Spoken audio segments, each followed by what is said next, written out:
Well, hello, everybody.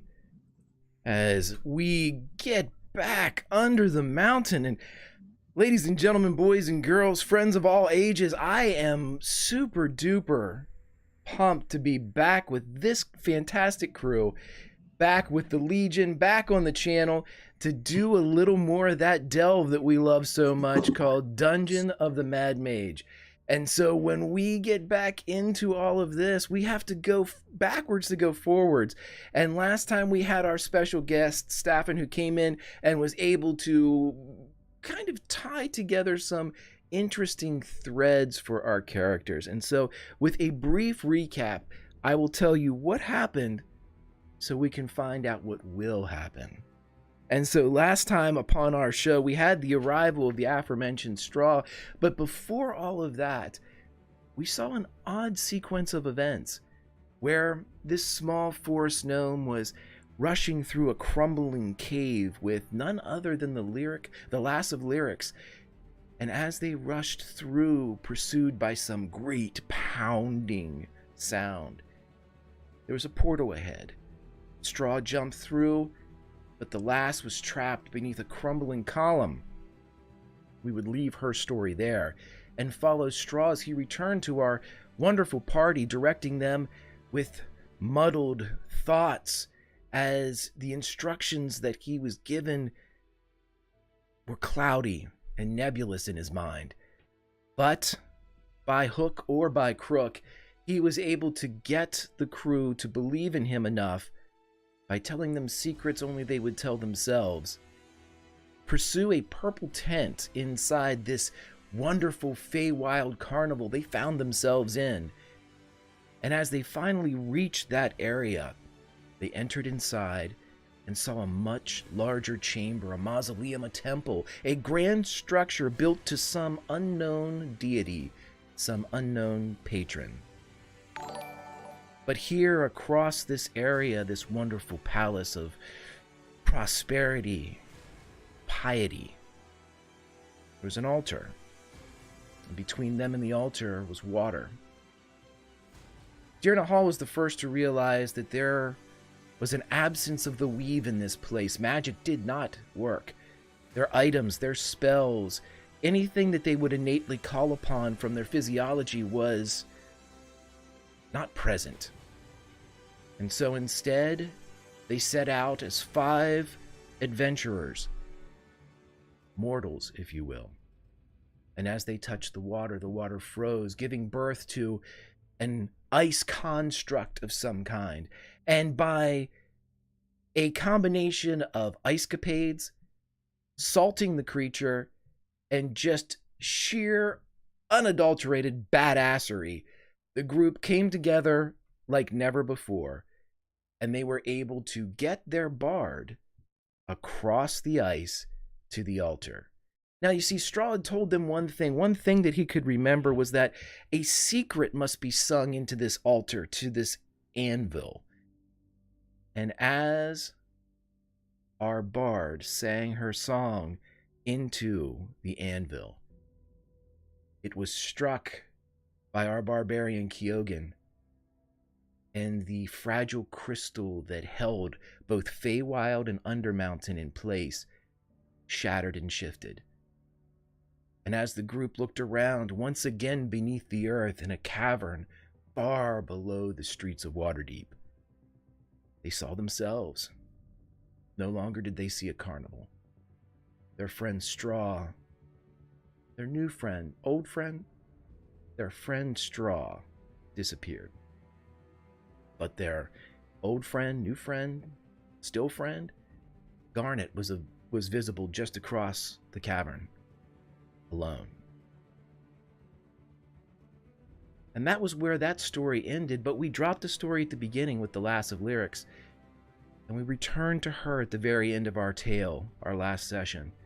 And as she was trapped beneath the column, looking away from the portal that Straw had just jumped through, and back towards the tunnel that had the pounding and the drumming of the approach of enemies, many, came the slithering form of a half-snake, half-yuan-ti, a large Frankensteinian man in metal, and a larger still beast, none other than the bastardized versions of Kyogen, Sir Gorbrin, and Karis. And that is where we ended our last session, but this session must begin further back. What happened to Garnet when she ran into the oubliette with her friend Perry? Well, friends, let's start by finding out. Lauren, welcome back, my friend. Hi, it's been 84 years. It has been. It has been. And so when we last left your character, Garnet, we were privy to a decision that she had made. And could you tell us what that decision was, as I've been talking? And no one wants to hear me when they could hear you. Which one? She made a whole lot of decisions. What was the final decision? She had a choice to escape the area, and where did she go? What did she do? She just decided to go into an oubliette. It was fine. Perry said he knew the way. She trusts them, like, it's fine. Right. Perry is... My friend. Your friend, right. Yeah, we're really good friends. And last time we saw Perry inside this strange carnival in the Feywild, he was upside down and bound by these thorns and briars that would extend into him the closer you got.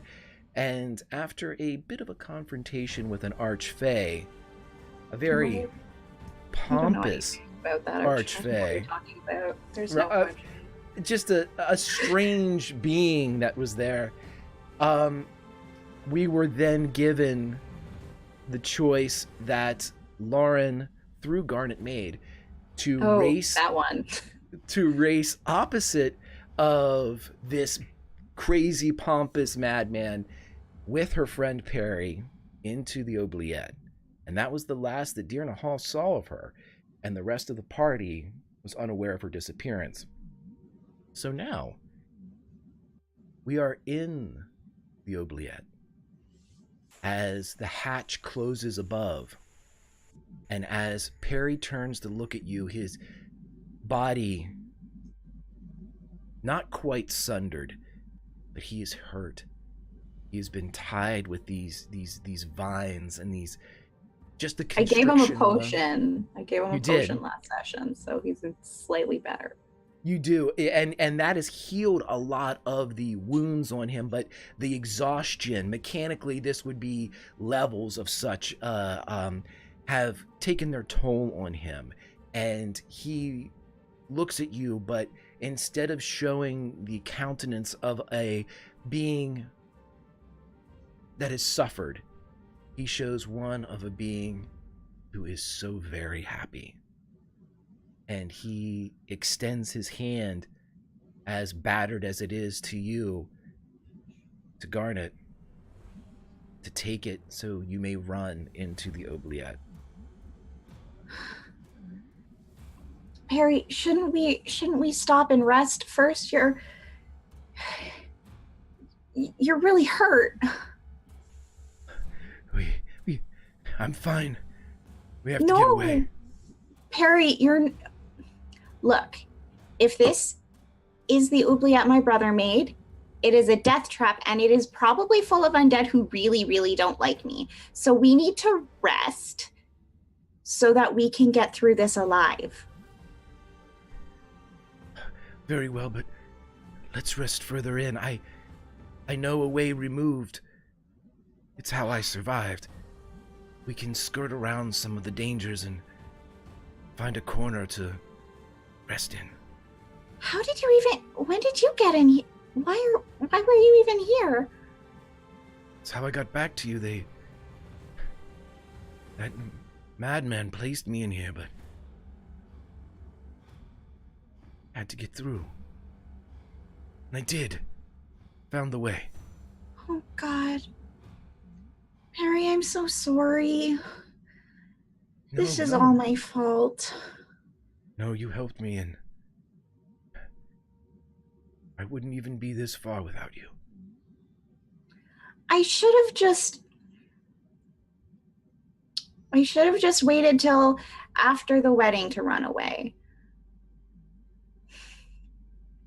It would have been better. He probably would have not cared about me as much then. He would have got everything he wants from my father, and then I could have been free. And instead I panicked, and now you're all... And she looks at them, and they're like, oh, I'm so sorry. This is awful. And they look down, and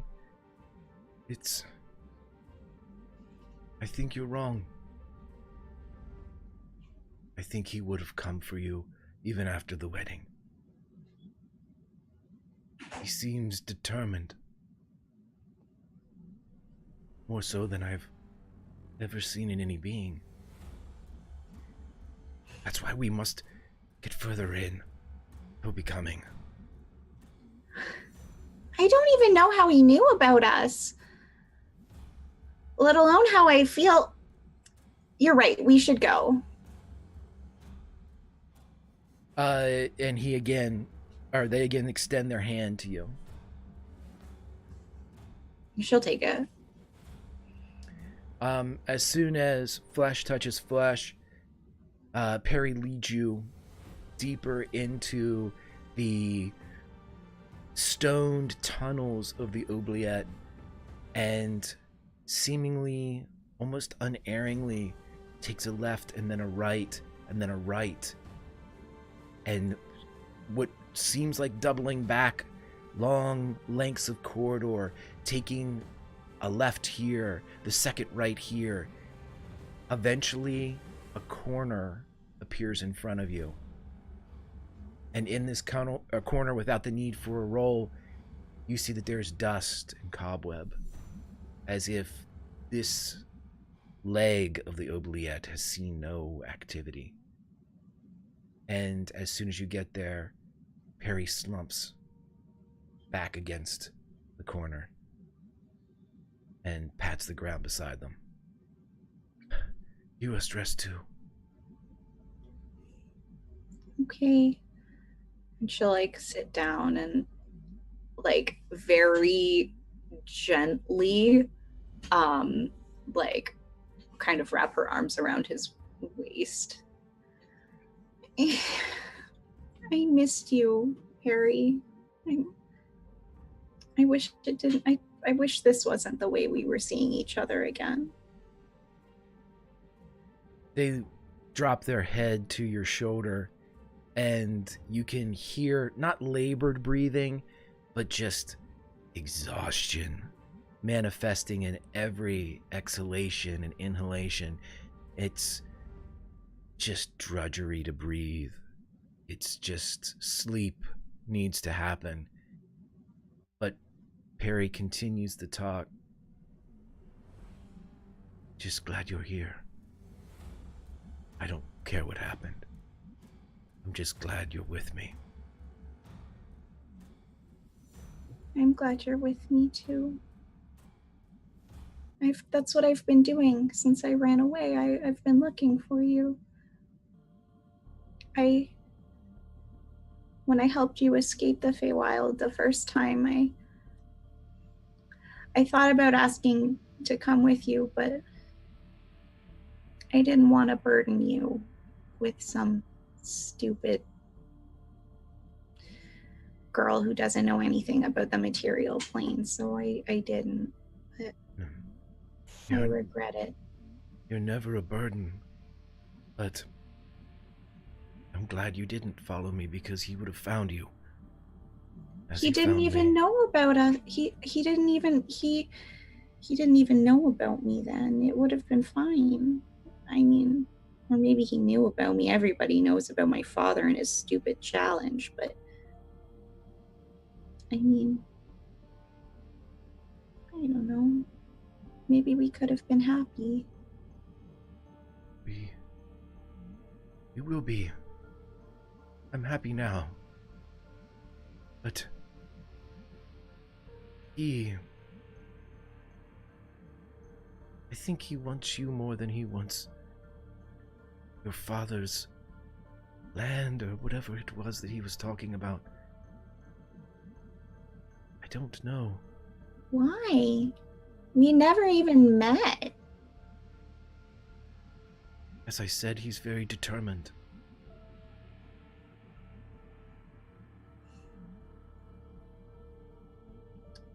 That's a shame. I don't know if I can spend time with you anymore then, if he'll just keep using you against me. And he knows how I feel about you, and he knows I'll do anything for you, and No.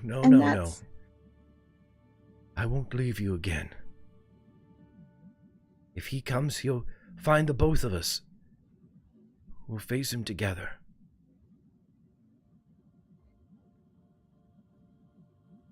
We'll face him together. He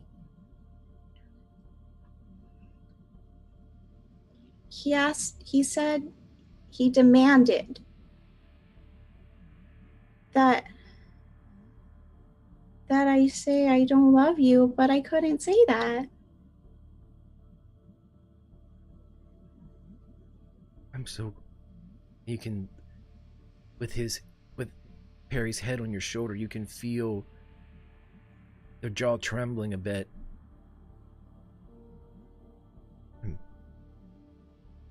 I'm so glad you didn't say that.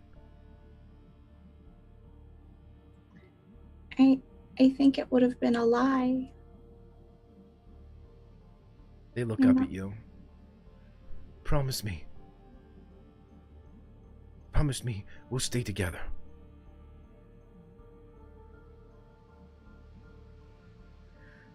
I'll do my best. I don't want to leave you again. Nor I. Roll a perception check for me.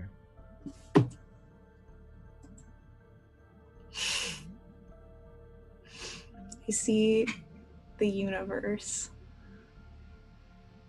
That's a 30 for the people who aren't watching. It's on there. That is perhaps the greatest single perception roll ever.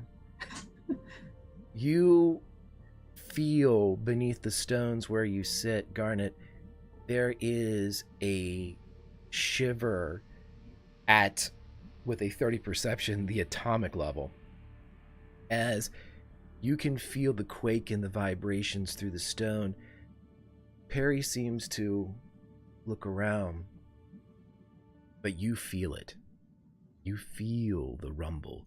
You feel it from its very beginning, its very origin of tone, through its dispersal, and it shakes and shivers the entire space. She's gonna like kind of cling to him a little more tightly, trying not to like hurt him more, but what's going on? Do you feel that? they pull you, wrap thin arms around you, as well as the two of you huddle in this dark, cobwebby corner of the oubliette. What's going on? Is it him? Has he found us already? I don't know. And they gently take the side of Garnet's jaw and guide your gaze to Perry guides your gaze to theirs. Promise me you'll stay with me. Promise. I promise. I love you. You know what they say about promises in the Feywild. Yeah, I know. And she'll kind of gently lean over and kiss him, like very. All of this is incredibly gentle because she doesn't want to hurt, like, or exacerbate any injuries. Garnet, I know. I promise. as you lean forward for the briefest of moments, and with a 30 perception, this is a fraction of a second, you feel your lips touch Perry's, but then they pass through Perry's as he begins to become insubstantial. What's going on? Perry, what's happened? I'll find you. And his voice begins to get weaker. I'll find you. Perry! Leave me a trail. I will. Perry. And around you, the oubliette fades. You are in a cavern. And with a 30 perception, you see your company maybe 100 yards over to the right as Dierne Hall, Kyogen, Karis, and Sir Gorbrin are standing there looking at you.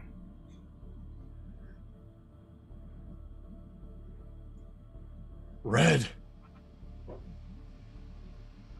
And Gorbrin's gonna, like, jog over to her. Just like, Red, are you okay? What happened? What happened?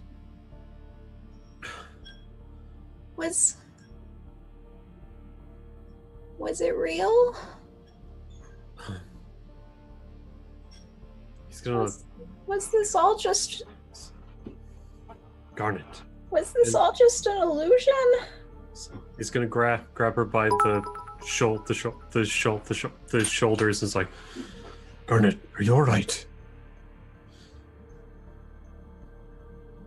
We got you out. Are you alright? Did they hurt you? Who Was it real? was what real? Fake? Was it all a trick? Garnet, look at me. You were trapped and we had to get you out. There's a lot to explain, but are you all right? No. I'm not. I'm not, boss. I'm sorry. I broke a promise. And he's gonna look to the rest of the group, just confused and concerned. He's just gonna be like, I think we should rest. Did somebody say rest? I can help with that. How dangerous does this surrounding cave look? Vaguely. Well, I will ask everyone to roll a perception check. The 30 was great, but that was on another plane of reality, so... That's valid. Still, Lord, double 20s too, look at that. 21. 21. All right, so you all, those are some fantastic. So as a party, you're able to look around, and this is a vast cavern, but as you look up with dark vision, and just by your sensorial examination of the area, you don't see any immediate threats. You're deep enough now where there isn't even the sound or the indication of there being bats. You don't see any of the Underdark denizens, or the lizards, or any of the phosphorescents, or the mushrooms that you had been plagued with earlier. This seems to be a very benign, very open cavern. No indication of anybody having been here before. No campfires or camp settings. It looks pretty clear. And also, while you're searching around, you hear the whisper of Straw's voice in the wind that says, sometimes you must always just remember to click your heels. And that is Staffin giving everyone a party advantage. So make sure you use that accordingly. Thank you very much, my friend. But it looks as if you're as safe as you can be in the dungeon of the Mad Mage. I sort of nod to myself, and I've been sitting on the floor. I just kind of like half slump, half I may crawl towards a wall and put my back to it and like lazily pull out my pan flute and start to play a little ditty with a little crystal bead in front of me. And from the crystal bead sprouts this beautiful dome within which we can take a good sleep, kids. Have you cast this spell before? Has Karis cast this before? No, I haven't. Okay. Well, probably when she at least learned it or read about it is exactly as you just described. The crystal grows and becomes a bit of like a pop tent type of little hut area. However, here in this particular place, it grows the same way and becomes large enough to be a tiny hut for everyone. But instead of having the characteristics of a regular geodome or a cottage, it takes the shape of a almost poorly constructed swamp house. And as it grows to its normal size, there are crystalline feet that almost look reptilian or perhaps bird-like that creep out of the sides, press down, and you can see that now, much like a carriage of sorts, there is a hut created by your magic that seems to be carried by or supported by 4 claw-like feet. I mean, I don't see this because I'm inside the hut, and I pop my head out. I'm like, everyone get in the hut. It's time for sleep and time for sharing of mutual emotional trauma. Come along now. Dierne is like the first in, and she immediately grabs Karis by the shoulders and says, I love it. Teach it to me. I'm not sure that's how it works, but we can discuss it. Secret first speakers, huh? You tell me something, I tell you something. But we should get everyone else in here. I want to hear all of the juicy details. Okay. Does everybody enter? Garnet, we should get inside. Go ahead. Is there stove? Before we go in, I'd like to talk to Garnet. Oh. Sorry. I can see that you're really like. I can see like Garnet super distraught, and Kyogen goes over to her. Autumn lady, are you okay? Was it real? I do not know if the things that we see here are real or not real. But Kyogen has experienced loss as well. Well, if And it I swore wasn't... to myself. I swore that my friends would not experience such loss.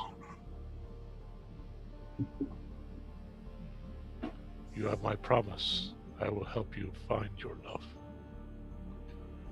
I may not have mine, but I will do what I can so you may have yours. Thanks.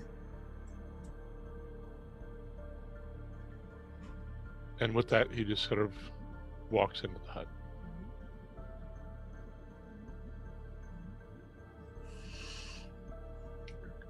Everyone else?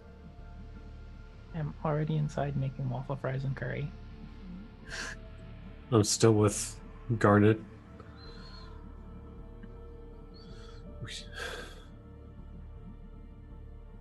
We should talk. But once you've had something to eat and are comfortable,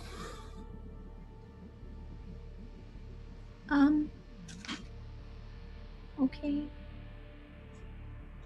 I'm glad you're safe. Yeah, I'm safe.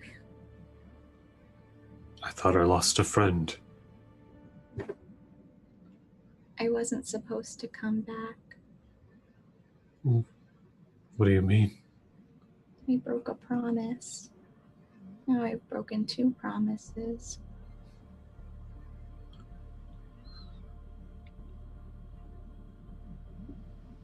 And he'll wrap his arms around her and give her a hug.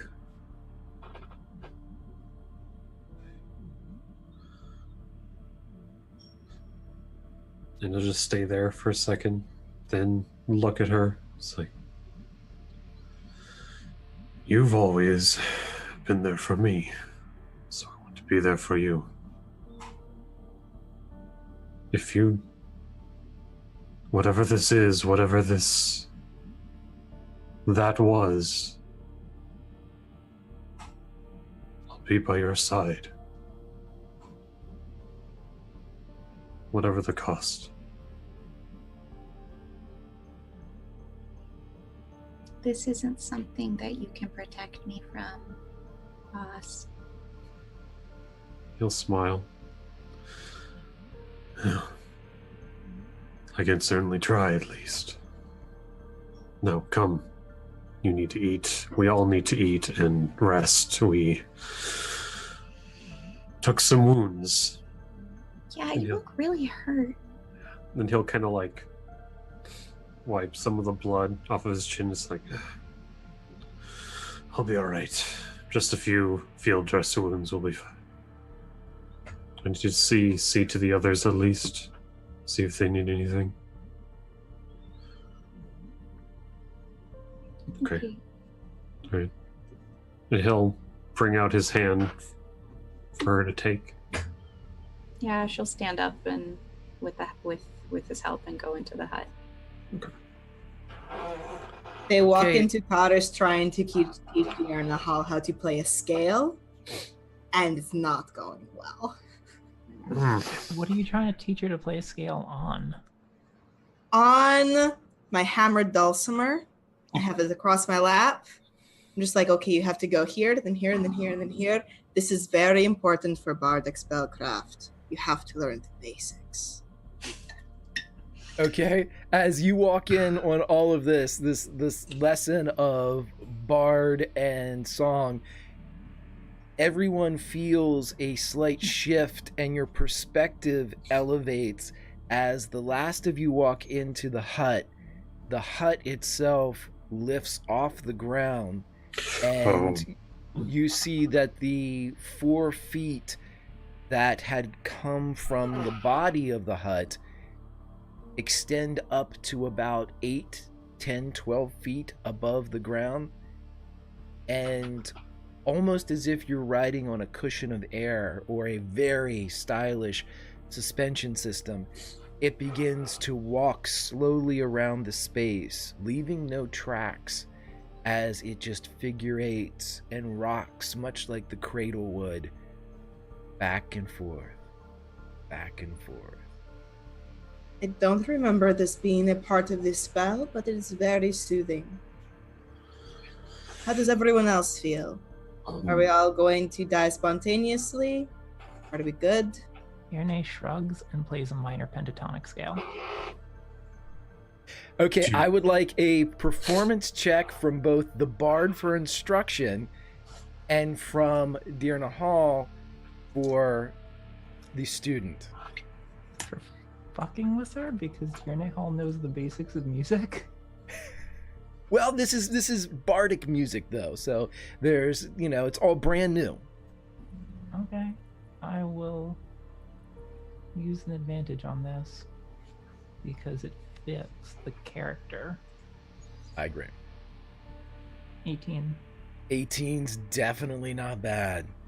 So, Karis, expert, this is your wheelhouse, but it does not take long, not long at all, before Dierne Hall is catching on, playing strong, and there is a hint, a whiff of the arcane as you are beginning to teach this spell ritualistically, because I can do whatever I want, to Dierne Hall, and it's really super cool that this is the method of transference from bard to magic user. So I like this. So it's not there yet, but given a couple more of these and some time and seeing it in action. Also, I think there was a question as to whether or not there is a chimney or a stove of some sorts. Yeah. This area has raised pallets off the ground that look like beds that seem to match the exact number that you need. There are 5 in total. And in the very center of the space, there is a crystalline cauldron. It is filled with a liquid, and it seems to be able to increase and decrease in temperature however you would like it to be. Dierne drinks some of the liquid. Roll me no, it's water. Yeah, Dierne is already making curry and fries. Specifically waffle fries. It smells, if that's your bag, it smells delicious. I will give you all the fact you have a long rest opportunity here in the slowly rocking cradle of Karis's tiny hut. What would you like to do? Kyogen's just like mother used to make. Thank you, Yes. my lady. I saw it in your mind. She says as she hands him a plate. And he's totally chowing down. What is this? Food. Food. Delicious. Certainly could use some of it. Do Was not it- worry, shiny human. It is not people pie. Was it real? Wait. Why would it be people pie? Because I had the pies that I fed to the lava child had people in them. You what? I didn't kill them, but I came into possession of those pies, and I needed to find a use for them.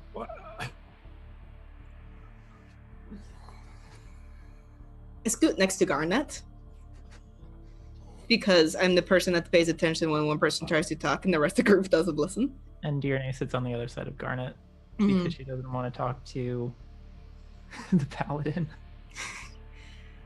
Garnet, what do you mean when you ask, was it real?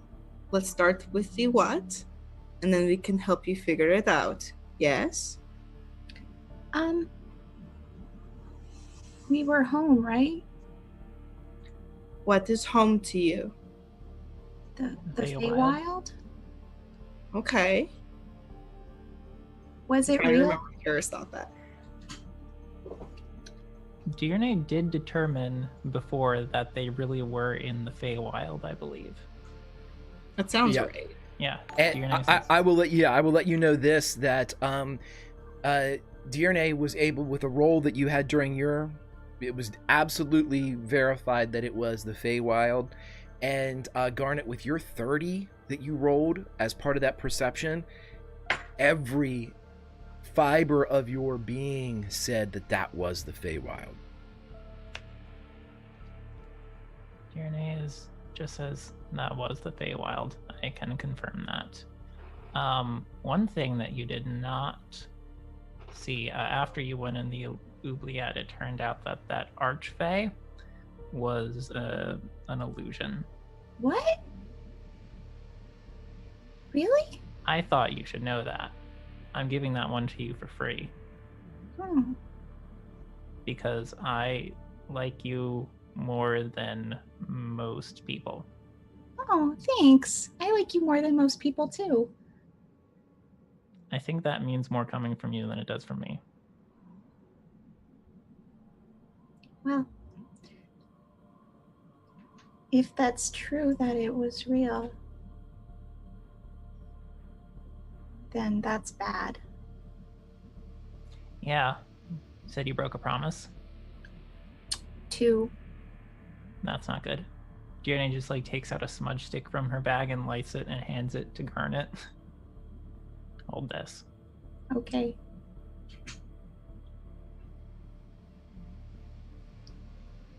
I suppose I should explain myself to you. If you want to. It's a very boring. Well, I don't really sleep much, so I have time. Well. So, in the Feywild, I'm from an important family. You're a noble. Yeah. I guess. Which family? That's not important. Dierne just looks really dejected and puts away her notebook. I certainly had my suspicions. Yeah. Anyway, story, continue. So, my family controls this piece of land in the Autumn Court, and it's kind of like in between the Winter Court and the Summer Court.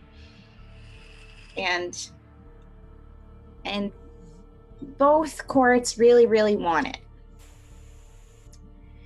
And so lots of people kept trying to marry me so that they would get my land as like a dowry or whatever.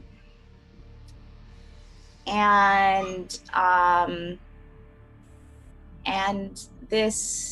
archfey, or the real one, not the illusion one, was my father agreed to let him marry me. And I didn't want to do that because he's an asshole. And so I ran away. And I thought I would be safe because you can break promises on the material plane. And it's not bad.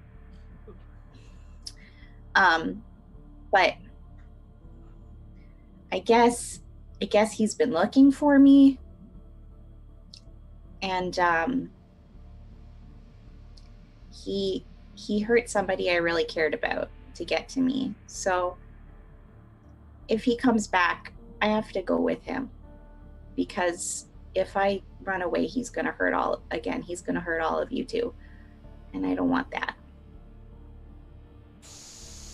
Dierne puts a hand on Garnet's shoulder and says 2 things. First off, you didn't break a promise. Your father made a promise that he was unable to keep. I thought... And I'm a Shadowkai. If I get killed, I just go to the Raven Queen, so don't worry about me. Okay. Well, but the other ones, and She you know, looks at you I like thought that you- thing about my father too, but I couldn't leave. I tried to leave when we first entered the Feywild. I tried to leave and the magic, it stopped me. So I guess because I agreed to the terms my father set all those years ago, that I guess I don't know. It's bullshit is what it is. But Is this what you've been hiding from me and Chuck and the rest of the group? You're not entitled to her life story. I told you I would tell you what was going on when it became pertinent to the mission. And since you all just ended up in the Feywild because of this stuff, it is now pertinent to the mission for you to know. Yes. So we just find a way to break the magic. Gorbrin's just gonna take out his pipe and riddle around for a tobacco pouch. But the Janet second just hands him tobacco. But the second promise I broke was to Perry. What was the promise? I promised him I wouldn't leave him. And then the Feywild disappeared. And There is a he- difference between leaving and being taken away. He's gonna die in there.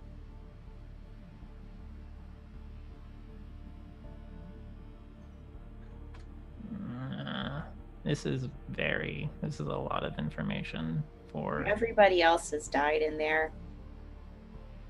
Except for Apollos. how did Apollo survive? I don't know. He just did. That was the thing, see? If you go through the oubliette and you survive, then you get to marry my daughter. Blah, blah, blah. who knew the way through? If that's the case. My brother probably, he made it. You think he told him? Oh, maybe.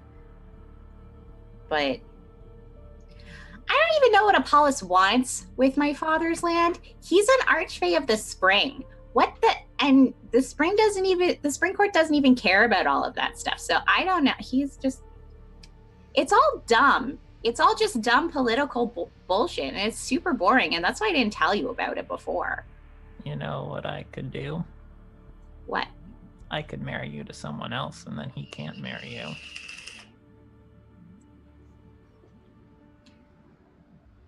Yeah, but I don't know. That would be, maybe. Who would I marry, though? That we can worry about later. First, you need to eat, and you need to drink some tea, and you need some rest. You've had a very big day. Yeah, that's Dealt with a lot. I'm really sorry that I got you guys pulled into the Feywild. I hope it wasn't too bad. I know Happens all the time. I know it can be really hard if it's your first time there. Lots of weird stuff happens. Oh, I was looking out for them. They're fine. Oh, good. They look really hurt, though. Yeah, Karis is actively bleeding. She's gonna heal herself. Don't mind me. Gorbrin is gonna say, I can help with that. I have so many healing spells, you're fine. They all could heal themselves. I don't know why they haven't this whole time. It's very weird.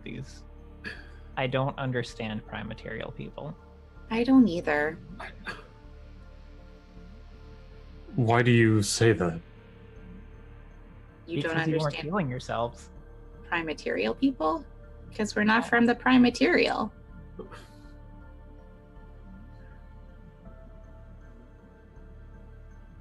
Kyogen just sort of looks down at his unscathed body and is kind of baffled. Kyogen, you are performing in a manner that meets expectations, and this pleases me. Keep up the good work. I do try, White Witch Lady.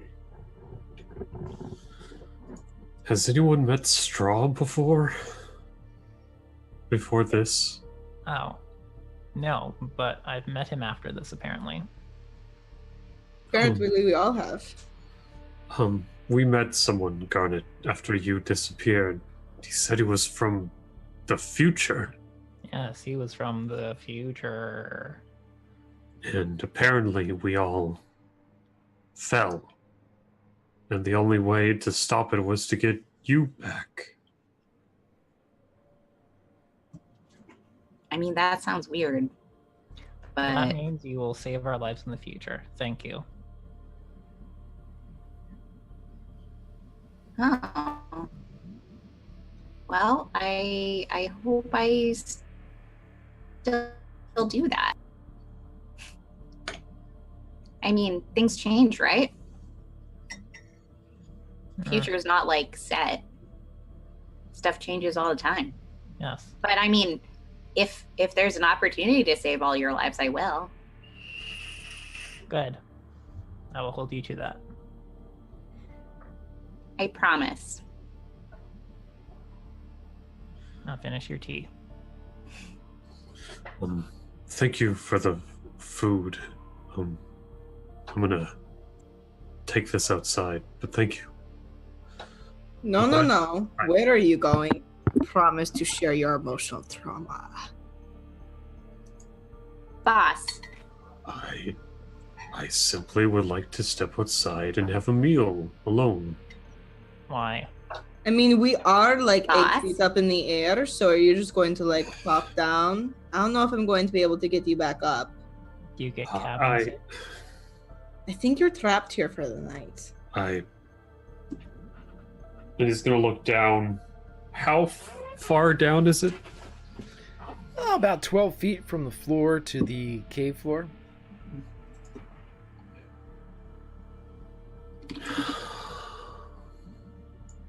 You do realize every time someone goes off alone inside a dungeon, something goes wrong, right?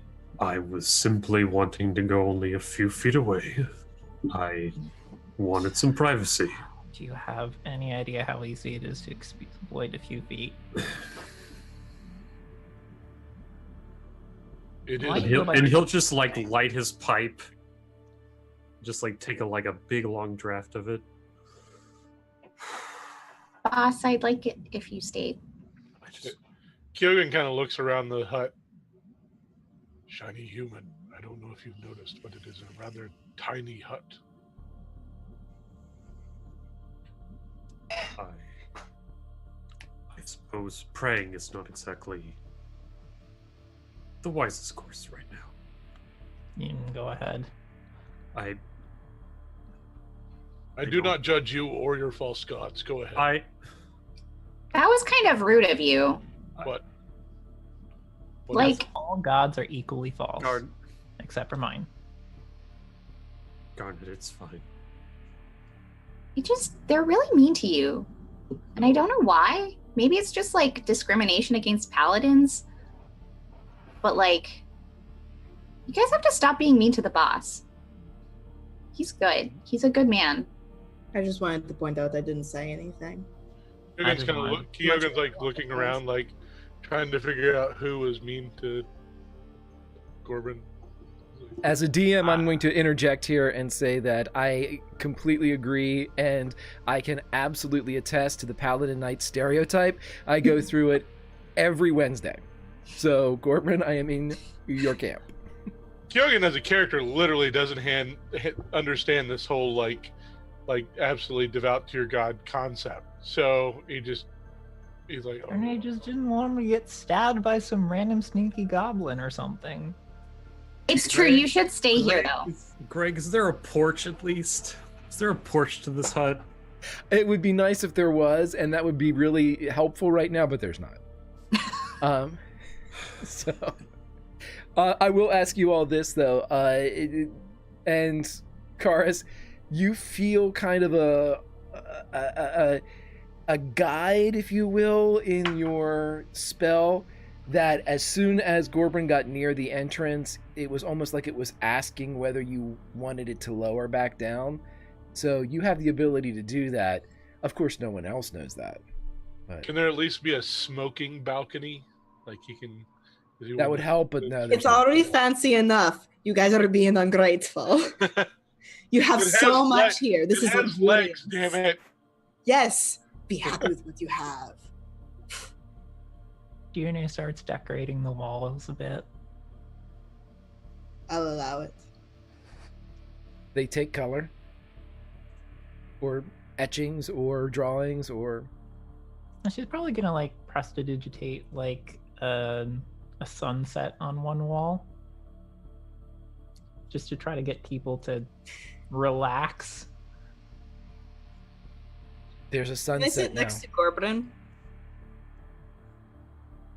Yogan paints a group portrait. Oh, that's cute. Roll a performance check. I'm gonna do it with advantage.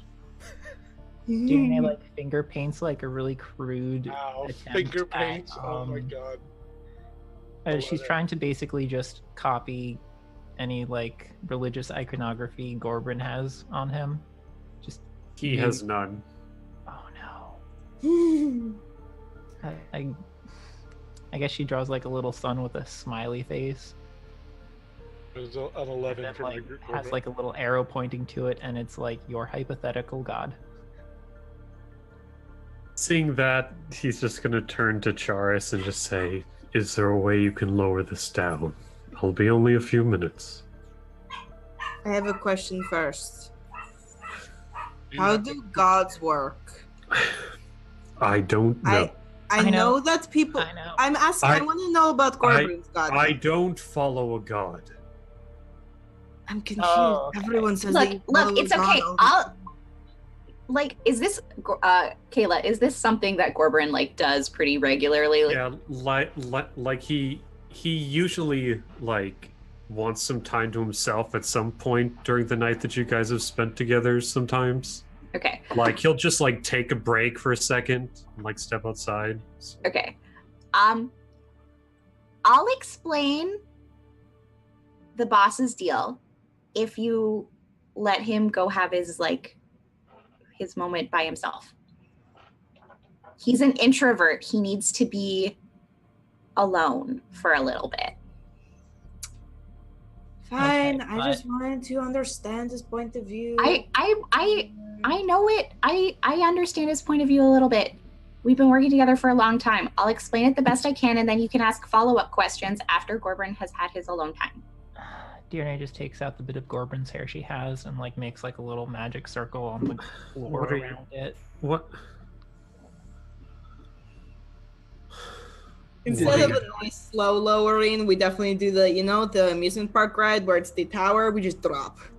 Ah! So you do a 12-foot tower of terror. Okay, everybody, does like the. Don't Ground. don't do that. Don't do that. Do it again. No, we're already done. Going to wait. He's shoving himself out the door like I- he's I- stumbling out. I spilled my curry. That was so much fun. Can we do it again? Okay, so as everyone is left inside the hut, we will phase from that scene as Garnet is explaining the pantheon, or Gorbrin's particular methodology of meditation, not necessarily prayer, to I was just Karis. gonna say, yeah, he just believes in this one lady really, really hard, and like justice and redemption. He believes in it so hard it gave him magic. Oh, okay. That's that makes kind of sense. sweet, actually. That's like very storybook. Yeah, I actually have a story about it in my book. She says taking out her ritual tome. All right, that's all I wanted to do. We can have Gorbrin's scene. I like to see that as the three are sitting there talking, it's almost shoulder to shoulder to shoulder as they're sitting there, Kyogen off to the side, licking up curry off his arms where it's spilled. And they're all facing the sunset so we see almost a silhouette of the sunset in these three heads as they discuss the finer points of the meditation and the promise, passion, and loyalty of Sir Gorbrin, who we will now follow out into the cavern. And Gorbrin, I know that you've explained before your meditation process, so we won't, we'll cut forward here a little bit as you are coming out of your time by yourself, as you're coming out of your focusing. I'd like you to roll a perception check for me, please. Fine.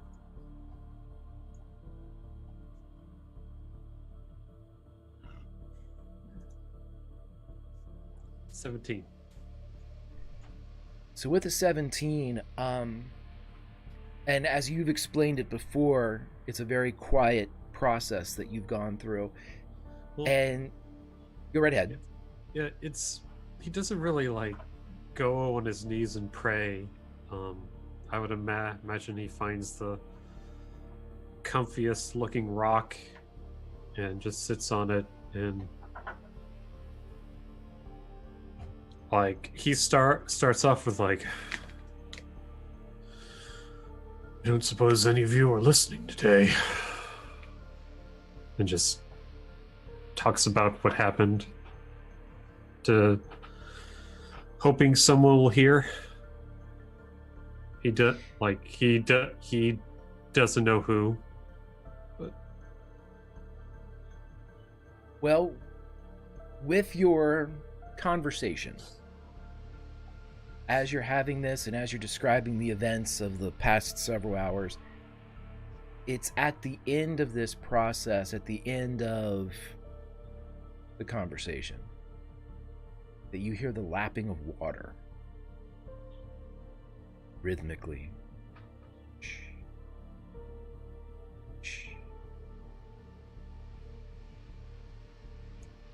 he'll look towards the sound. It takes you just a few seconds to identify from where it's coming from, and it seems to be the far end of the cave, not the one that you appeared in, but distant, towards the edge where the dome begins to kind of creep back down towards the floor. You can hear it. Definitely water. Just a perpetual breaking of it. Shh. Shh. He'll take out the hilt that Straw gave him. He'll look to the hut. I feel like I'm going mad.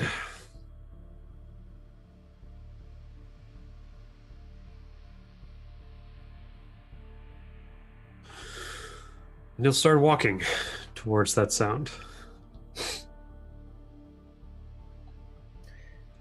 Okay, it is pitch black down here. But we do know that you have been gifted a half a goggle of dark vision, which is now a monocle of dark vision. I know that it's on your person. Do you don that, or do you light a torch? He'll put it on. He doesn't want to make any noise or light in case there's something bad going on. So he'll like keep the monocle on, and he'll keep his hand at his sword hilt. Okay.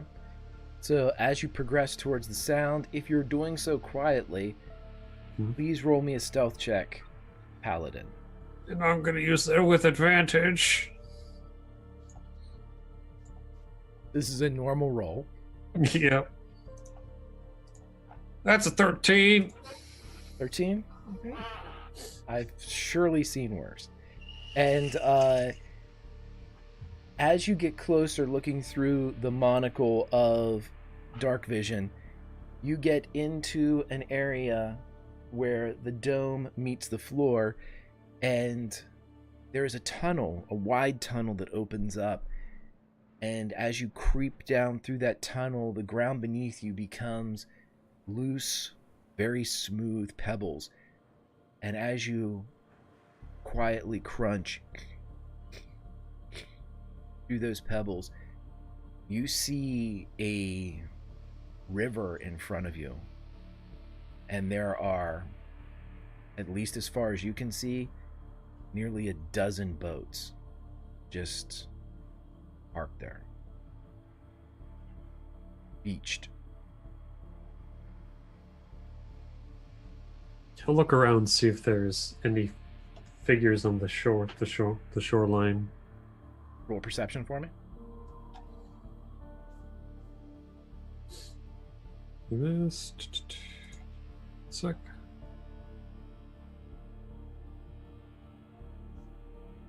As far as figures, you do not see, but with a 20, you're able to identify, at least as far as you can see before the beach curves a bit, you can actually see 15 what look like long boats.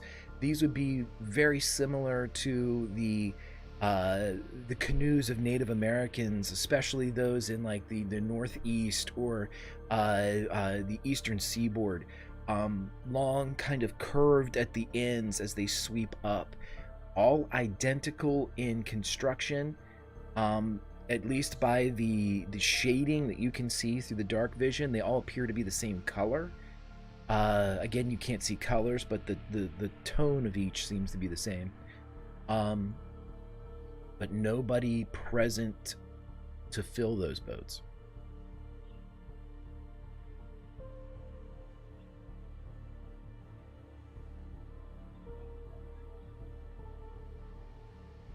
Looking around, he'll just kind of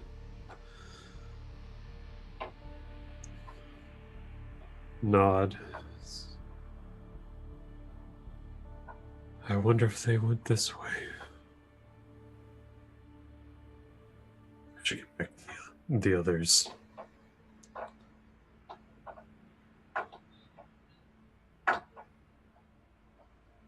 If you're still listening, I don't know if you are, if you even care.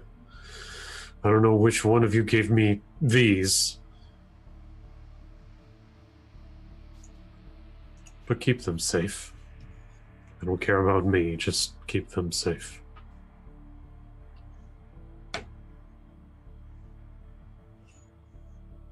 And he'll turn around and head back up. Roll me a charisma check. Just a straight charisma check? Straight charisma. No persuasion, no, just straight charisma. Okay. Well, this. Okay, so it doesn't work on checks. Okay, so that's just on saves. This is okay. 24. Good to know. And he'll start walking back up, and he'll open up the hut door. As soon as Gorbrin re-enters, the hut rises again and begins its gentle swaying as you all are able to take a long rest. So for those of you that have spell slots that have been expended, for those of you that have hit points that have been bled, please jump over on the D&D Beyond right now and give yourselves that magical, that mythical, that absolutely mighty long rest in the top right hand corner so we can get your beautiful overlay back up where it needs to be. And you will all awake as the hut slowly lowers itself down. Before Mhm. before Garnet enters her trance, while everybody else is like asleep or trancing, she'll go, "He didn't say anything back."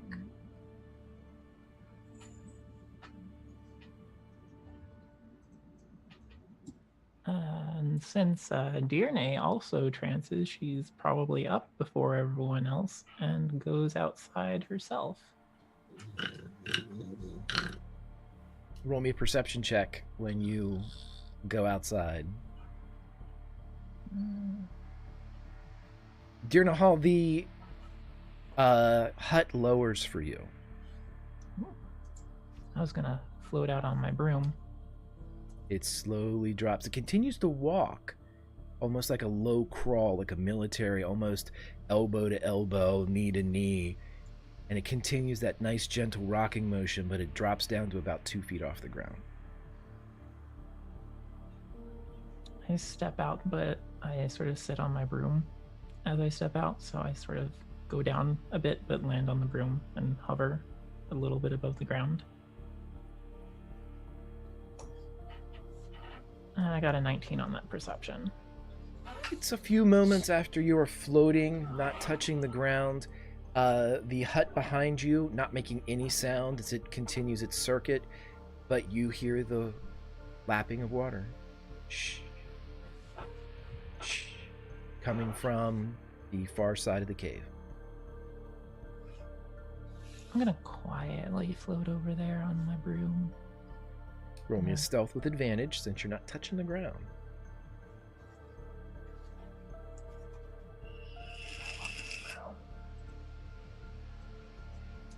13. Lucky number 13. As you glide over there, You are gifted with the same narrative description that I gave Gorbrin. You see that there are 15 longboats beached against a pebble beach as the water laps eternally, rhythmically. This river seems to sweep in one direction, the direction to your left, erupting from beneath a low surface level crag. Ironically, you could call this an underground river that's erupting to the surface, but you're still so very far below the surface. This is simply an artery of water.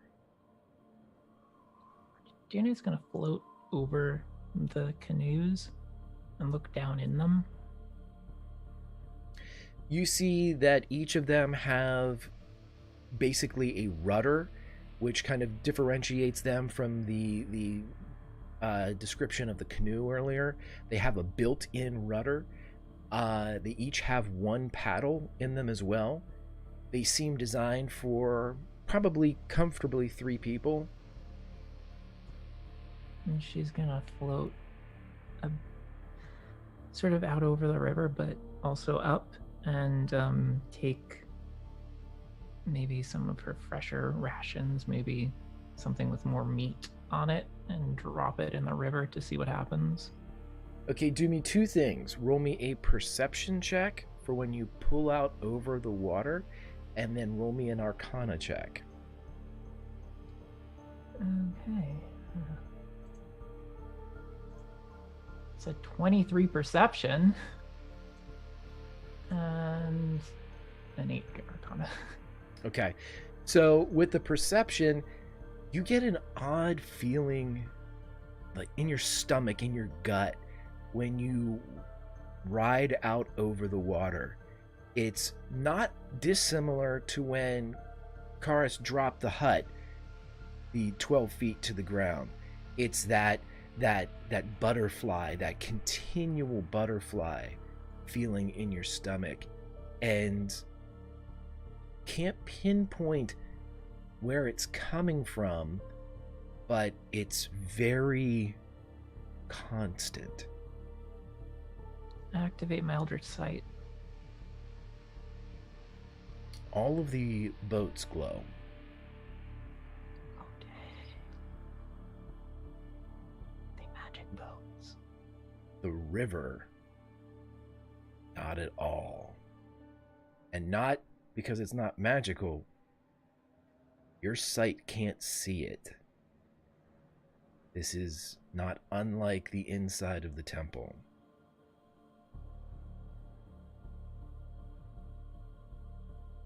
I immediately, quietly float back, float away from the shore, and land on the ground.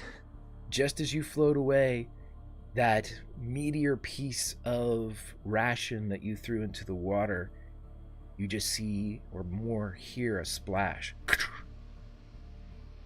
There's a kind of a froth of white water for a second. And then the eternal shh. Shh. Okay. Before re-entering the cabin, she is going to write up a full report in her ritual tome, which when she does that, the ink would vanish on the page as the information is sent off to her patron. And this is using the new ritual that you found, the invisible writing, the secret writing that was given to you by our goblin friend. No, that's just how she communes with her patron. Okay, so this is, as soon as you write this is disappearing, kind of being sent away. This isn't a script that you can keep, or yeah. Okay, just wanted to make sure for if there was anything in the future we'd ever need that for.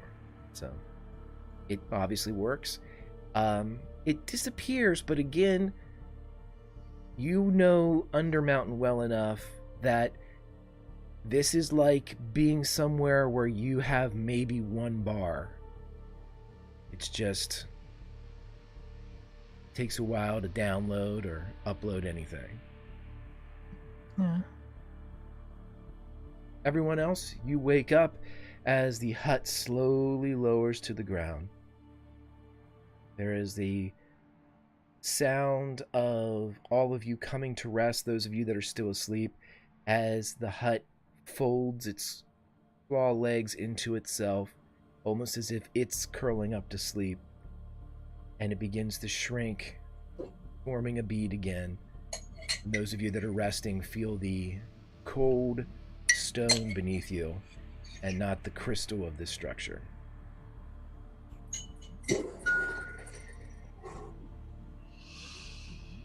Well, that was nice. You have more curry for breakfast. I think the curry was all in the hut. Okay. We can have more curry next time we do the hut if Dierne would be so kind as to give us some. But until then, I'm assuming we have places to go, yes? Yeah. Dierne also says, plus I made scrapple. What is that? It's Food? meat. Mostly. And it's not human It is not human. or humanoid? It is most likely I- not humanoid. Oh. Can we talk I about think that this for a is moment? I think this is mostly pig. Kyogen totally has like a mouthful as Gorbrin I. As long as we're a company, can we please not have anything that's human made? She wasn't gonna feed the pies to us. No, that's not the point. They're too valuable to feed to you. What do you mean too valuable? They're human. Look, it's the circle of life. Some things eat humans. No, I'm gonna I make want to sure know that what you she don't meant. get By, eaten. I And if want we to know come what across she meant something by that eats they were. humans, we give them the pie so they don't eat you. I want to know what you meant by they were human. Okay, so just because you are getting all up in a tiff about it, and so when I was all up in Waterdeep, there was this dragonborn who would just kill people and put them in pies. So I took the pies and I had him arrested. Why didn't you destroy the pies? Why would I destroy the pies? That just seems rude to the people.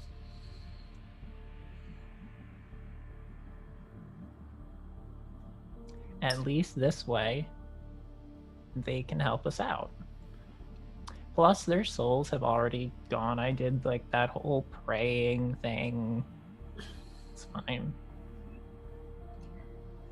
Those Awesome. pies did save us. Just saying. It's better them than you, okay? Some things eat humans. I mean, look, it's... We won't eat any more humans, okay?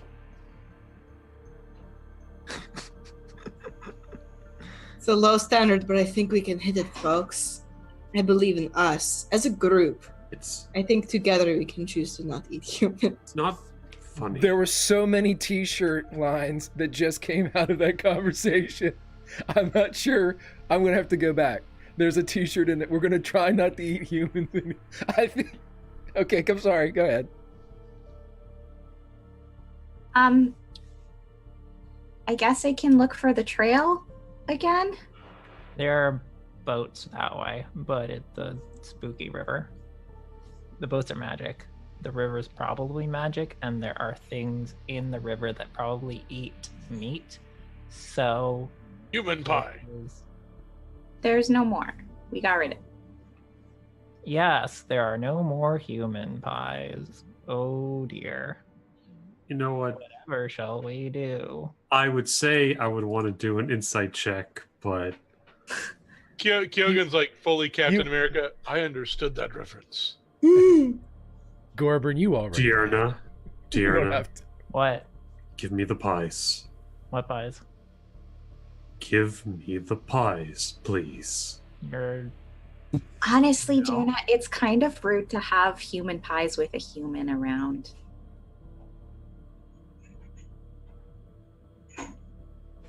well, I'm sorry, they just don't make shatter pies. This isn't a joke. I'm not joking.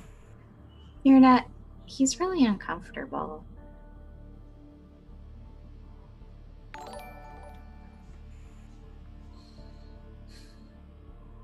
I dig through my bags, I pull out skulls and hair and schematics and all sorts of things, but there are no pies.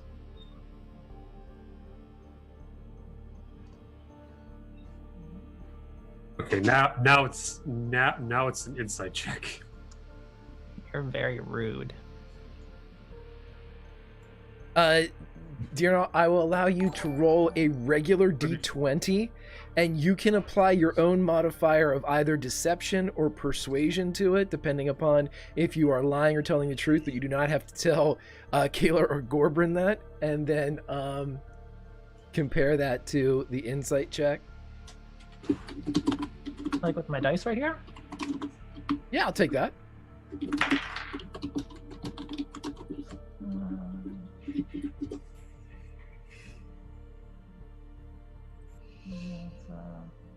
plus 4, so I mean it's a 16. Do you have any pies left? I don't think so. Well, that's what you get, Sir Gorbrin. That as far as Dierne Hall is concerned, no longer are there any pies in her possession.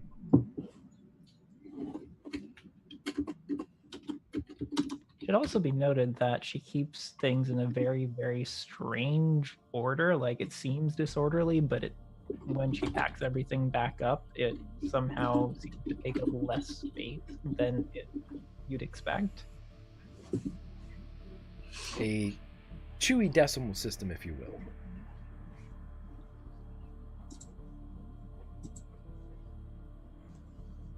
Okay. You're very rude to me, and I don't like that.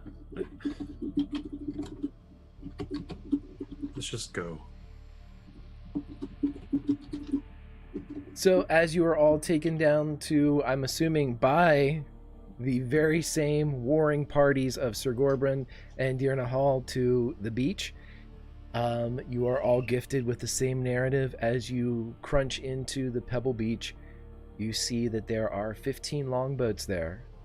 Upon closer inspection, they each can hold 3 humanoids, whether they be pies or not. And there is 1 oar, 1 rudder, and a river. Can I like you ruled that because I rolled so well previously, I can just find the footprints of the people that I'm looking for. Are they around at all? We have switched scenes and surfaces, but I will allow you to roll me another survival or perception check or investigation because you know what you're looking for. Here, just, Harder like, look DC. down at the sand. Harder DC for what? This is a Pebble Beach, so this Okay. is. Oh, okay. Yeah. Oh, I see. I thought. Never mind. 12. Hard to say. You can tell that in the beach, there are indications of passage through here. What gives it away more is you can't find footprints per se, but you can see where there at least 2, maybe 3 other craft had been beached here, if these like ruts in the rock are any indication. Okay. I think we're still on the right track, so if you want to go in the magic boats,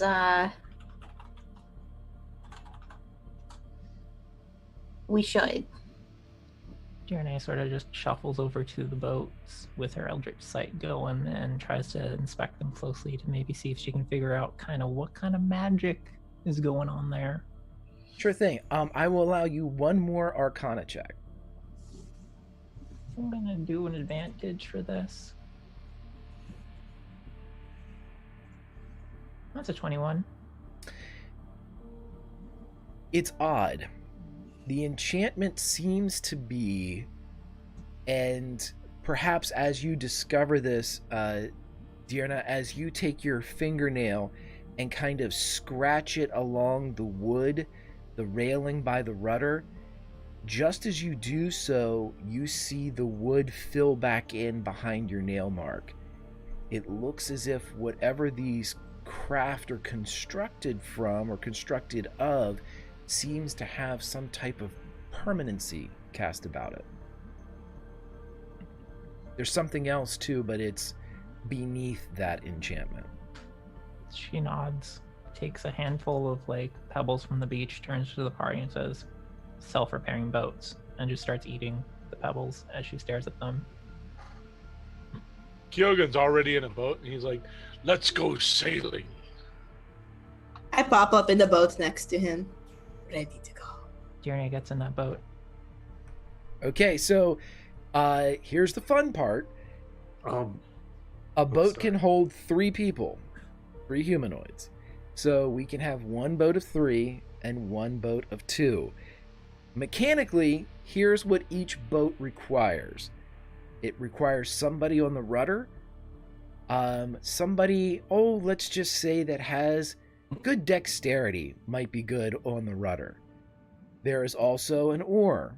Let's just say that somebody that has pretty decent strength might want to be on the oar. Now, those are the 2 required positions in each boat. If a boat has a 3rd person, that person mechanically acts as the spotter. And I don't know, should we have skill checks? That person, the spotter, can add a what did I have down here? A D8 to either the roll of the rudder or the person on the oar. But that has to be determined before we roll. Is there any way that we could possibly follow the river on foot? It seems as you look down, it narrows into just a tube. Do you feel uncomfortable having just the 2 of you? Dierne says, and then summons Hemelig to sit on the front of their boat. No, I'm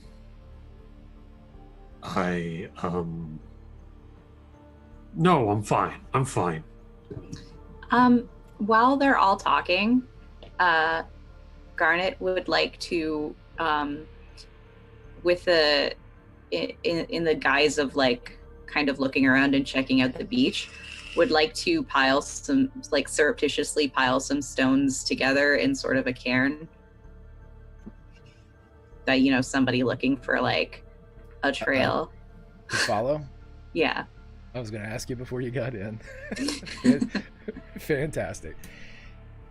Alrighty, so yes, this is the It's a Small World ride. It is the Mad Mage version of it.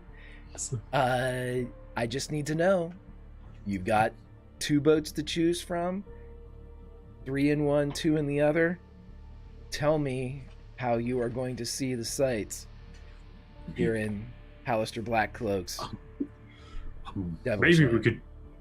Maybe we could just turn around and find another path. There may be one that we missed. Boss, this is the way they went. It's okay. And he's gonna whisper to her, I don't like underground rivers. It's okay. We'll get through it, okay? Kyogen wants to see if he notices Gorbrin's fear. Well, I think this is an aside conversation between Garnet and... Yeah, I think you guys are already on the boat. You guys are in the boat, like, checking things out, like, jumping and, you know, peeking over the side like Cards did. So, well, yeah, it would be a determining factor to see if we send Dierne over to that boat. Dierne is so comforting. I'll let them finish their conversation, and then when they come over, you can... We'll see if we can... Yeah, you guys go right ahead. Unfortunately, Gorbrin, it looks like Garnet is right and that this is the only course in this direction. It's okay, boss. I could put on a blindfold. It might help. I know. I'll steer. Sorry, No, this is Boss, stupid. let me talk to you. Don't need to explain yourself, okay? This is what we're gonna do. You row, I'll steer. But you're gonna row backwards, and you're gonna be looking at me the whole time. And I'm gonna tell you everything I think about every one of those stupid nobles that Lady Silverhand talks to all the time at those meetings she makes us go to, okay? I'm going to tell you all of their dirty secrets. All right? And you don't need to focus on anything else, just me and the dirty secrets that you can use against all those people. Or I could talk about something else. Thank you. I'll even let you eat all the peanuts you want.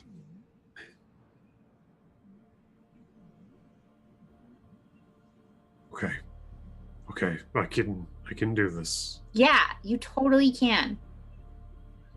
He's gonna just step slowly towards the boat. He's gonna look at the water and just. She'll hold it really, really steady as he gets in.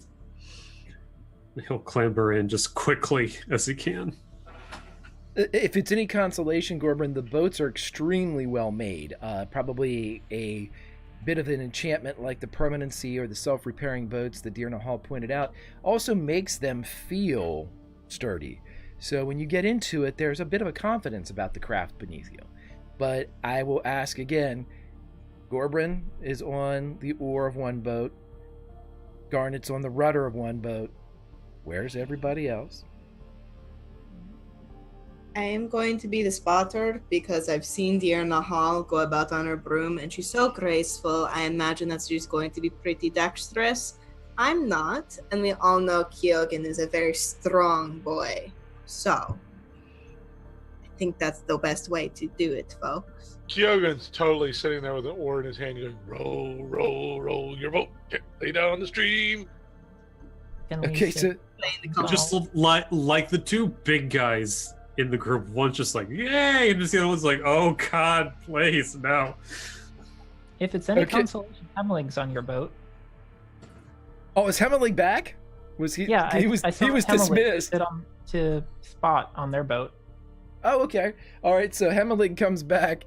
There is a side eye from the albino raven who was dismissed because he made fun of the fact that Dierne Hall wasn't doing something and embarrassing him, and he was dismissed. So now he's back. He doesn't say anything, but there is that long beak profile side eye. Hemmeling, there was a giant lava child. It was very upsetting. It's good that you weren't there. You would have hated it. You would have hated all of it. It was also cold and magic stopped working. You might have died. It was bad. The bird's behind me, isn't he? Dierne, Hemmeling says nothing, but you hear the glare. You're not sure how. You hear it. She takes over his vision and makes him look away.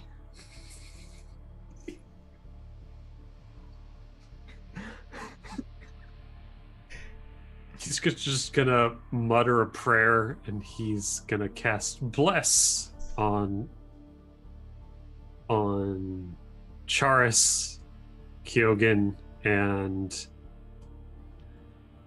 I think Kika's for Dierne. Yeah. Ah, nice. Okay, so I'm sorry, who was the spotter again on Kyogen's boat? Me. Okay. Karis, you're the spotter, and we've got Dierne, and I'm going to put Hemelig in play a bit with the other boat. That is.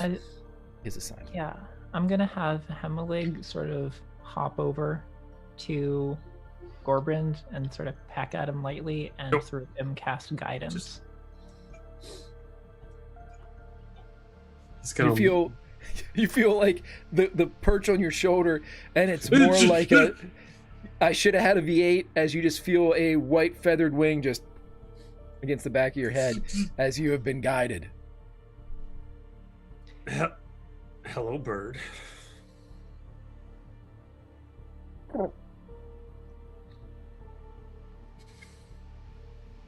It jumps down and kind of posts up to the front of the craft, now deliberately not looking at Dierne Hall.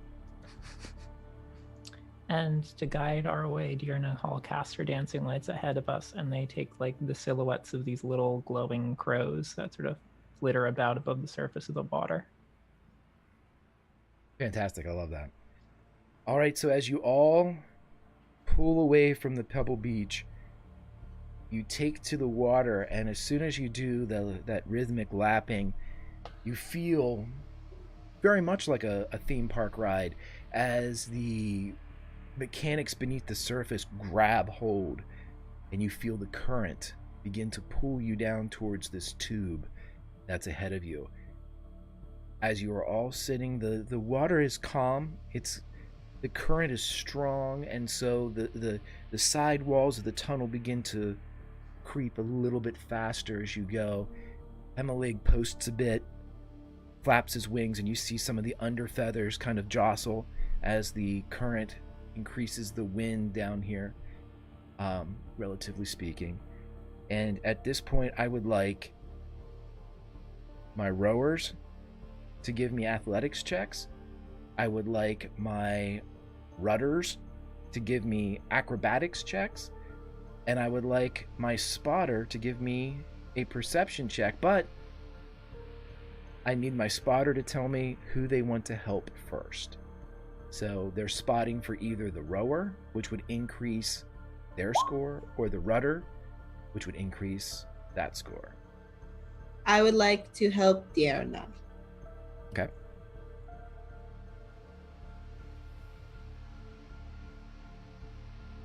How much does guidance give again? Oh, 1d4? Okay. 1d4.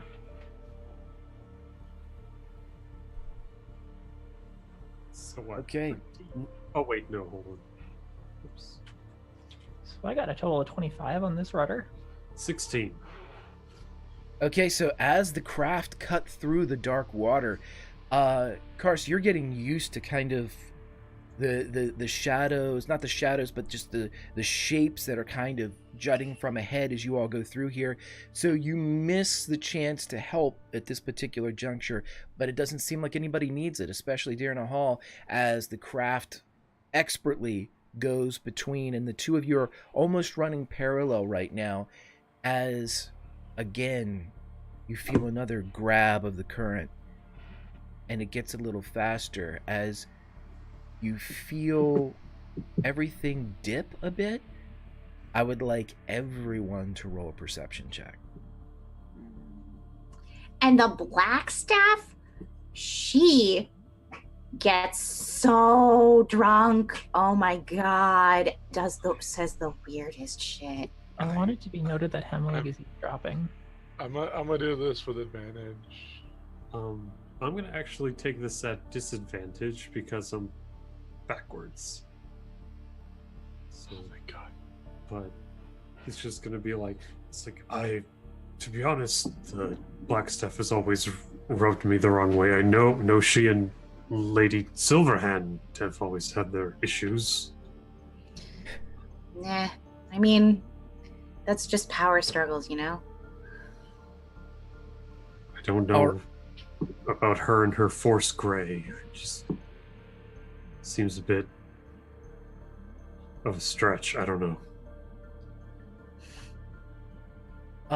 Everyone, let's see, did anybody roll that with advantage? I saw that Karis had a 22, but that was all. Okay, Yeah. so it is just Garnet Yep. riding Yeah, from that the was right. with advantage. Okay, oh, that was with advantage for you. Yep. Okay, so it would be more so Kyogen then. Kyogen, as you're sitting there rowing the boat, it takes you a moment, and then another, and then you're certain that the river is climbing the left wall, and you all are riding up it.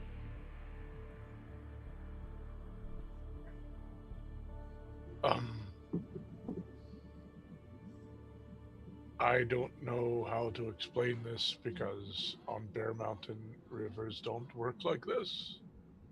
But we're going up the wall.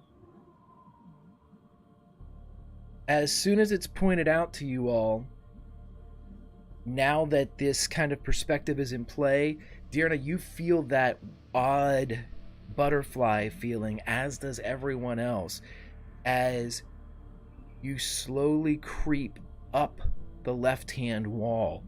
You don't feel a pull back towards the floor. You feel as if your gravity is centered beneath you, but your perspective is now moving as you creep up the left wall. Everything else remains the same. Garnet, what's going on? We're going up. I'm just gonna close my eyes.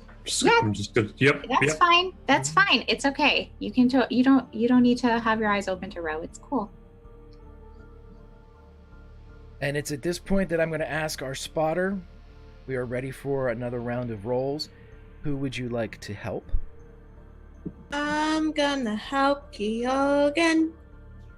Alrighty, and everybody else, roll your same ones as before: athletics, acrobatics, or perception. I think I just fail, to be honest. Why? No, just do it. It's athletics. It's athletics. You can continue to do the motions that you're doing. The perception, I mean. No, you're not perceiving. You're just being athletic. So that's I rolled my D4 late. That's a 19, 20. I got another 24. Did anyone get below a 12? Or 25. With all of your... As you increase and as you roll up the side, you notice now that you are proceeding to, or you're continuing to climb until you are inverted. And then the sound of the water increases as it begins to rush. And you see a thunderous rapid approaching as it's very disorienting now as you are upside down, yet the rapid seems to be off to your left again as you're corkscrewing through this tunnel. And as it continues to come down and you feel this sensorial gravitational vortex hitting your system, it's then that you realize, as you begin to curl back around and you can look up and see elements of the river above you in this tunnel, that there are some type of sightless fish that are trailing both of the craft in great schools beneath the surface of the water. Boss, I need you to just trust me and just keep your eyes closed, okay? Mm-hmm. And he's just like, I think he's just gonna be like, you know what? I should probably sing. Yeah. Teach me a song that teach me a material plane song and we'll sing it together. Okay. First line is like, here come the carriages of steel and stone. They bring back here comes the caskets carriages of our soldiers back home. Oh, that's really sad. It's the only one I know right now.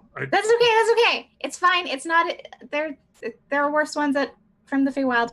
Let's just keep going. So as the phalanx of dancing lights that look like crows, I think Kiko wanted to say something. Oh, I'm sorry, Yeah. Kika, go right ahead. I was just saying, meanwhile on the other boat, Dierne Hall is just singing a Shatter Kai song really loud, and she just looks super excited. Kyogen's like, this beat is awesome. So, as you're corkscrewing through this tunnel with the dancing lights acting as crows before these two craft, with everyone performing their tasks, with the paladin singing the song to calm the rest, as bard and barbarian, rogue and magic user shoot through the tunnel beneath, I want everyone to make one final roll as you hit the rapids. This is athletics for the rowers, acrobatics for the rudders, and perception for the spotter as you go into a barrel roll through this river. I'm gonna help Kyogen. Oh god. Kyogen, totally feeling the beat, is just like into this. I'm gonna use an advantage. Actually, no, I'm fine. I believe in myself. Yeah. I'm a rogue. I'm dexterous. Kyogen with his 23 total. Oh, should have used that advantage. Yeah. Yep. So, as we see the narrative displayed with the crows flying and the singing, the craft of Gorbrin and Garnet and Hemelig strikes something in the corkscrew, and it breaks apart at the center. And you all turn to see from the craft of Karis, Kyogen, and Dierne Hall, the shiny human and the rogue go flying through the air. Hemelig takes to flight, but as soon as he does, he immediately spins, disoriented by the gravity, and all three splash into the water. And as they pop back up and begin to splash around the wreckage of the craft, that is where we will end our episode of Dungeon of the Mad Mage. God!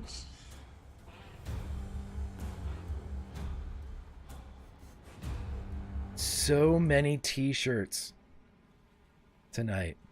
So very many t-shirts. Let's go around and talk to everybody. Do our outros. I've got a one short announcement for everyone, but let's start with Kika. Kika, how are you doing, my friend? Super nervous. I hope Hemelig is gonna be okay. Hi, I am Kika. You can find me here every Thursday playing Dungeon of the Mad Mage. You can follow me on Twitch at twitch.tv or twitch.tv/Kika, that's twitch.tv/KKK, and on twitter.com/KikaVO, which is the best place to follow me because I am all over the place doing all sorts of things. You can also find me on Sunday playing on Soul Bear RPG, and also on Thursday mornings playing on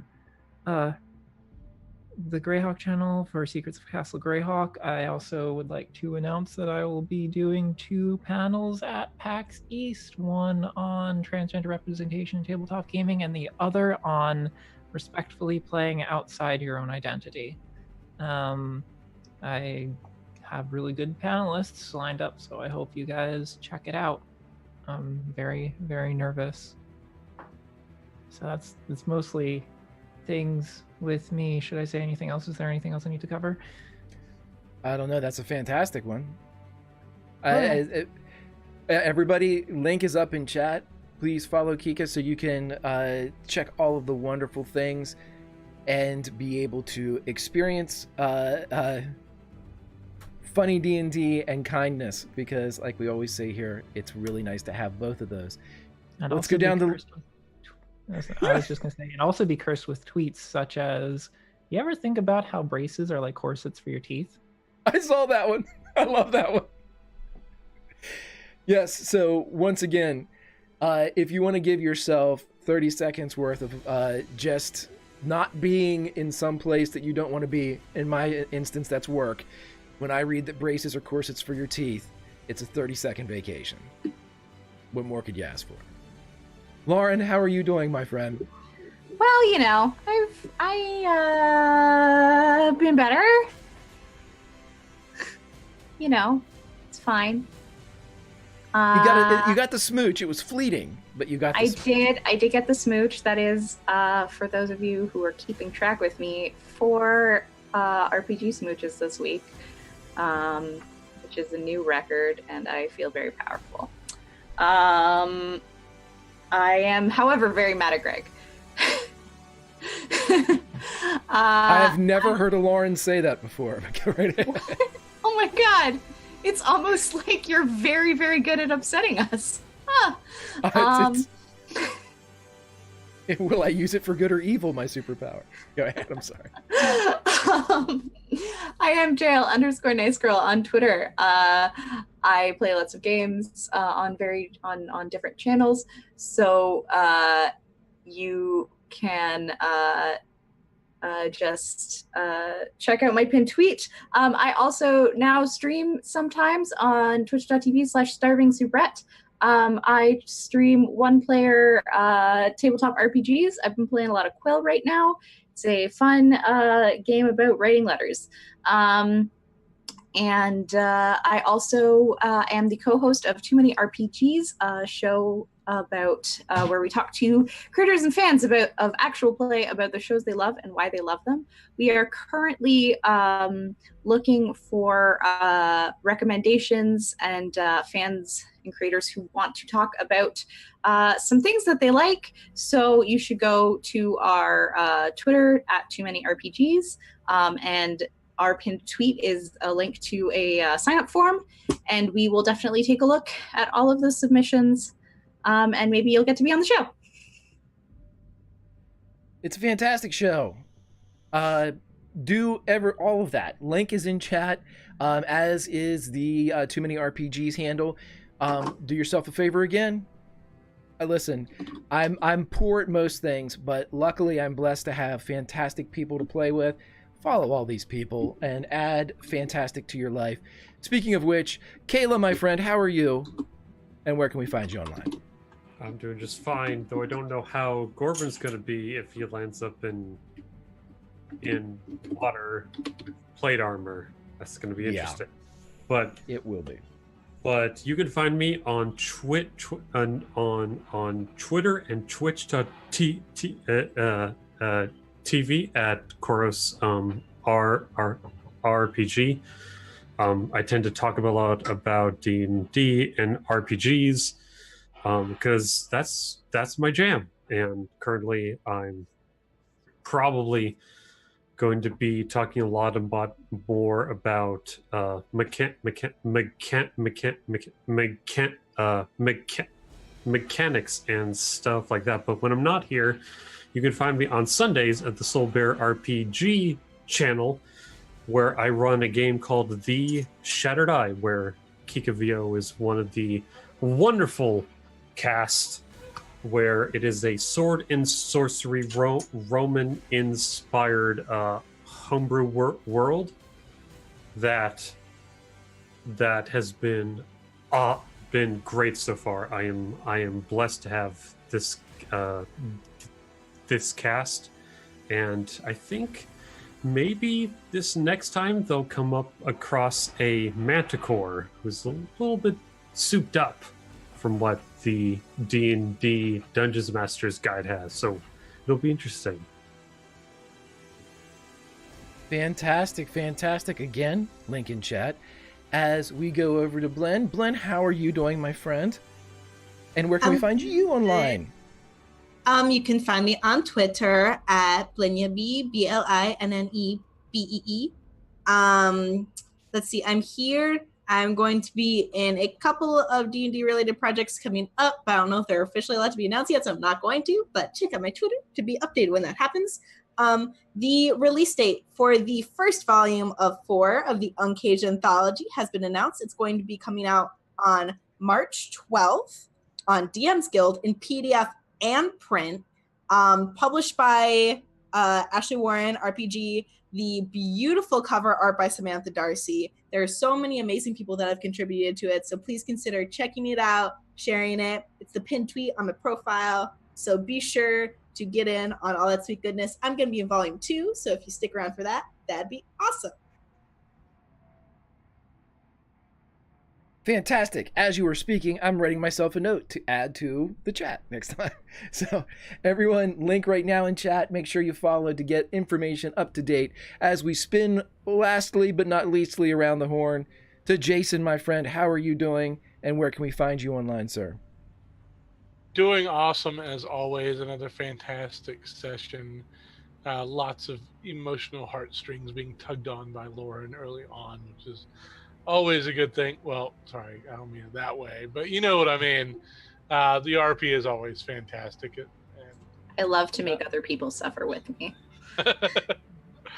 But yeah, the easiest place to find me, at least professionally, is on Twitter at JasonTDNDDM.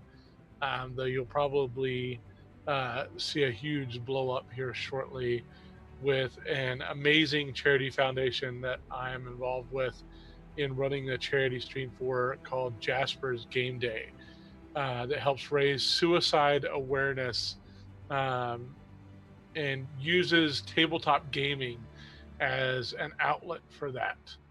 And it's been absolutely amazing being involved in this program.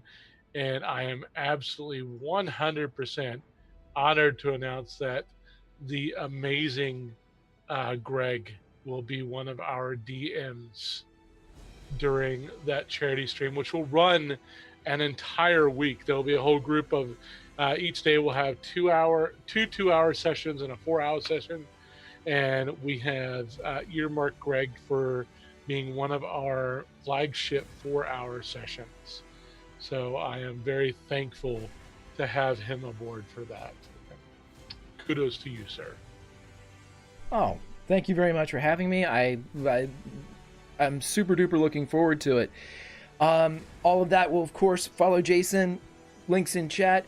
And now for all of you people that stuck around in chat, you get to hear a fun little tidbit that's going to be happening here on Dungeon of the Mad Mage next week.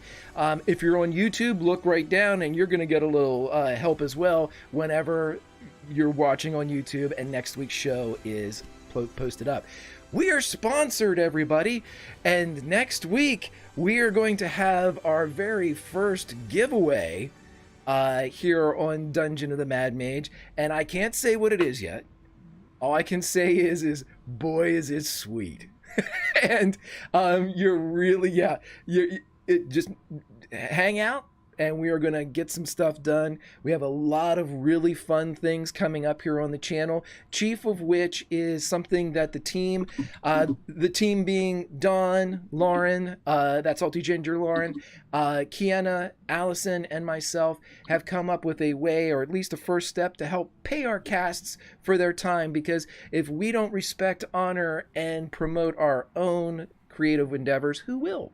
And so we are proud to announce that our monthly Madness series is now up on Discord. So if you go over and follow us on Discord, you will be able to vote for what you would like to see as our first ever monthly Madness show. A lot of really fun things, speed runs, Ravenloft, Tomb of Horrors. We've got some Pulp Cthulhu stuff in there too. We are going to have a smattering of the casts throughout all of the shows, get together, play a game. All the donations will go towards the first leg of paying all of our wonderful cast for their time each month. And that's step one of, I think we've got 3 at this point, but it's our first step and we're going to nail it. And we would like you all to be a part of it, as this is a collaborative, collective narrative on Tales from the Grim. But we got a lot of great stuff, super fun. Shows this weekend: Highlander, If on a Winter's Night, 4 p.m. Eastern on Sunday, followed by the premiere of our new Pulp Cthulhu show, Project Hyperion, at 7 p.m. Eastern. We got a lot of super fun stuff. We've got Wild Blue Yonder on Monday, May Black Roses Bloom on Wednesday, another giveaway, and back here next Thursday for our giveaway, more information, more fun, and we'll get to see if a paladin can float. So, we will be back next week. Love you all. Good night, and Godspeed.